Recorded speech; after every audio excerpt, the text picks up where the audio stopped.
demine sulaydım. Erkek tek bolğan, yok olacak tek bolmagan.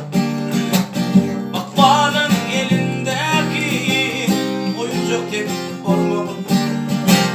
Akbal itinin sesi tesir etmez mertlere.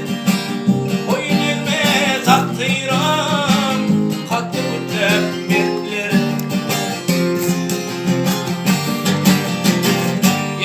Erkek tek bolğan, konuşma boşladı. Ehli yanlamalardan ettir bir şey istedi.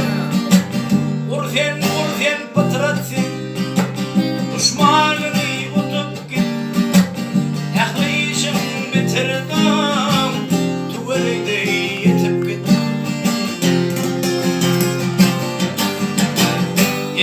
Erkek tek bolğan, hakikata mail bol. Doğrulardan uğrunma, can vermeye tayin bol.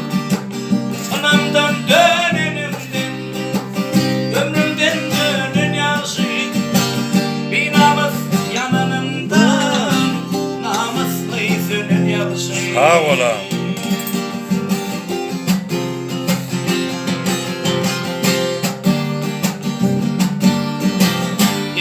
Erkek tek bolğan, adı üçün sevda etme.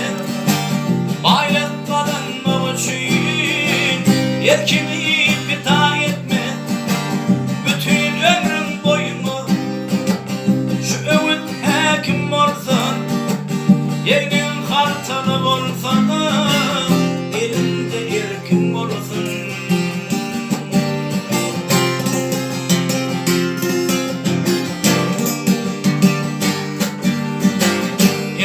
Erkek tek bolğan, görüşten yetmek eder. Şeydi bilsen ne takdir, ne düşman ziyan eder. Dine yörep görkende, yatır kanda erkek bol. Yıkılsan da bükülme, topal yıkan duk tek bol.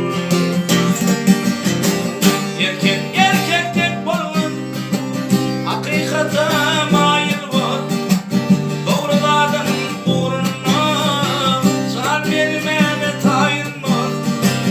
Anamdan dönenimden, ömrümden dönen yaşı. Bir namus yanınından, namuslu yüzünün yaşı. Erkek tek bolğan, görüşten yetmez.